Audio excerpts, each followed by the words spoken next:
Which is the most populous country in the world? The world's most populated nation is China. It has been managed by the Communist Party since 1949 and is home to some of the world's oldest civilizations. With 14 boundaries and a geographic spread over 5 time zones, the country will soon surprise you by building massive projects. Strong and ongoing economic growth is anticipated due to the Chinese government's significant infrastructure investment. The Chinese economy can be a valuable global market indicator when investing in shipping containers. A more in-depth look at China's upcoming megaprojects is provided in this video.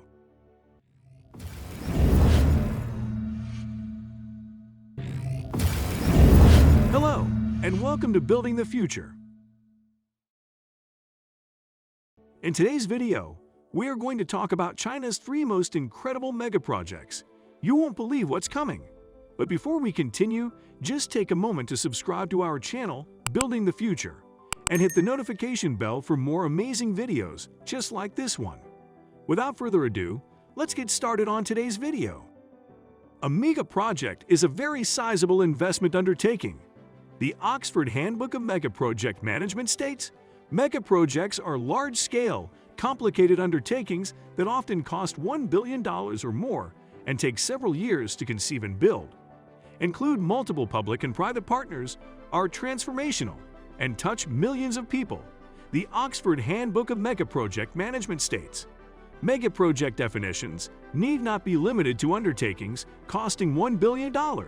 For example, a considerably smaller project with a $100 million budget may qualify as a megaproject in underdeveloped nations. The following definition is more inclusive. Megaprojects are transitory endeavors characterized by a significant investment commitment, vast complexity, and a long-lasting effect on the economy, environment, and society. China is undergoing a significant transition. They accomplish essential things. The population of Indonesia will be moved into the nation's rapidly expanding megacities, which will house 250 million people over the next 10 years. The country has made significant infrastructural investments totaling billions of dollars to accommodate that large migration.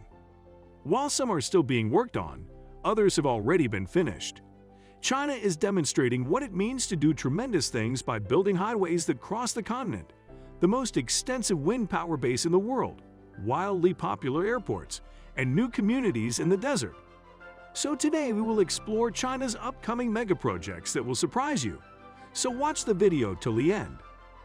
China's most costly and extensive infrastructure project since 1949.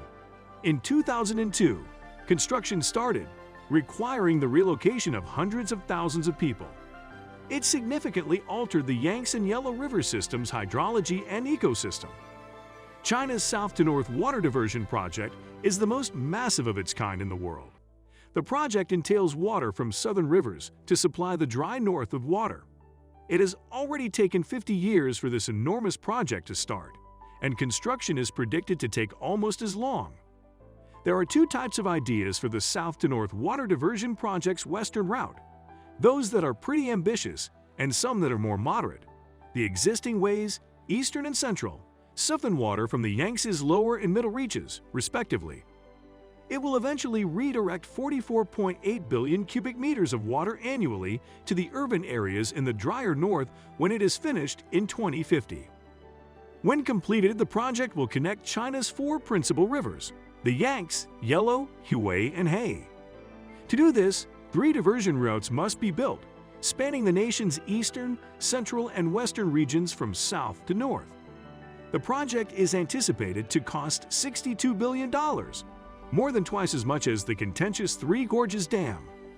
3 canal projects are part of China's plan to transport 45 billion cubic meters of water annually from the rainier south to the drier north. With the aid of more than 20 pumping stations, the Eastern Canal will start at the Yangtze River and travel 1,152 kilometers uphill to the reservoirs in Tianjin. From the Dongjiang-Su Lake on the Qiangjing River, across the North China Plain to Beijing, the second canal will flow downhill for 1,263 kilometers.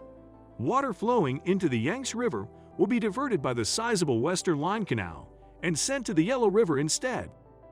China is aiming to build a hydroelectric facility in some of the most remote areas of the Tibetan Plateau that could generate 3 times as much energy as the Three Gorges as part of its ambitious strategy to achieve carbon neutrality by 2060. In the Tibet Autonomous Region of China, 9 kilometers (5.6 miles) northwest of Jaka, there is a gravity dam called Zangbo Dam on the Yarlung Zangbo River. This dam was constructed a few kilometers from the Bhutan-India border. Run-of-the-river hydroelectric power generation is the dam's intended use. It is a part of the 510 MW power plant that is part of the Zangbo hydropower project. The first generator was put into service in November 2014, after construction was underway in 2009. On October 13, 2015, the final one went into service. The Yarlung Zangbo River's first dam, which has sparked debate in India, was built. The Yarlung Zangbo is the world's longest river, rising from its source in the glaciers of western Tibet to over 5,000 meters (16,404 feet) above sea level as it winds through the Himalayan mountain range. The Yarlung Zangbo Grand Canyon is formed as the river plunges 2,700 meters (8,856 feet) through it, creating a gorge that is more than twice as deep as the Grand Canyon in the United States. Although experts have cautioned that the world record dam will probably have political and environmental effects, the dramatic fall makes it especially suitable for generating hydroelectric power. The mega dam, which would require the eviction of more than 1.4 million people, could generate up to 3 times as much hydroelectric power as China's largest dam at the moment, the Three Gorges. Even though the project is still in its early stages, it has caused great alarm in countries downriver, especially India, which fears that China may use water resources as a weapon.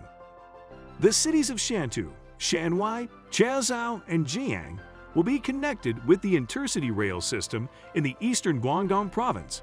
According to the NDRC, work on 4 additional rail lines totaling 140 kilometers began at the correct time, and 3 rail lines totaling 320 kilometers in length began construction in 2018. From 2019 to 2024, Changchun will build 7 urban rail transit lines, comprising the extension of 3 already existing lines and the building of 4 new clans. The overall length of the main line of the new line is 42,356 kilometers.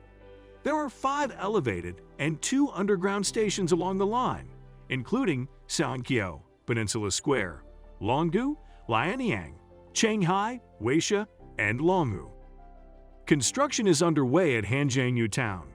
Shantou Station's left line is 1,526 kilometers long, while the right line is 1,583 kilometers long.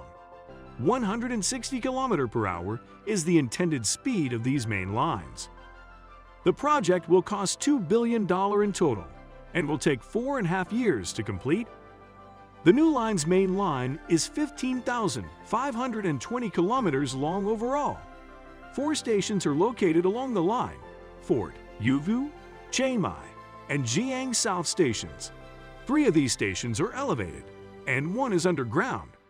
There is 10,275 kilometers of new bridges, 5,049 kilometers of underground tunnels, and a bridge-to-tunnel ratio of 98.74%. 160 km/h is the expected speed. The new line's main line is 24,636 kilometers in length. Along the line, there are 6 stations: Chaozhou East, Ruyi, Fuyang, Chaoshan Jiang Airport T2, reserved, and Chaoshan Airport. Of these, 3 are elevated and 3 are underground. With a bridge-to-tunnel ratio of 99.14%, there are 17,376 new bridges and 7,047 kilometers of underground tunnels. The infrastructure for transportation consists of roads, railroads, ports, and airports. Highways are more accessible than other modes of transportation in almost all of China, making them a critical factor in rural economic development and poverty eradication. Except, as expressly stated, Highways that actively contribute to rural economic growth and poverty reduction are referred to as transportation infrastructure. Undoubtedly, China's ambitious aspirations to significantly improve infrastructure domestically and worldwide will severely impact the Chinese economy.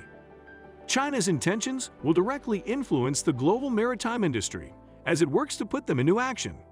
Investors foresee a clear correlation between Chinese investment and investments in container shipping. We hope you have enjoyed this video. Feel free to share your thoughts down below. And don't forget to subscribe to our channel Building the Future and hit the bell icon for more intriguing content. Thanks for watching, and I'll see you in the next video.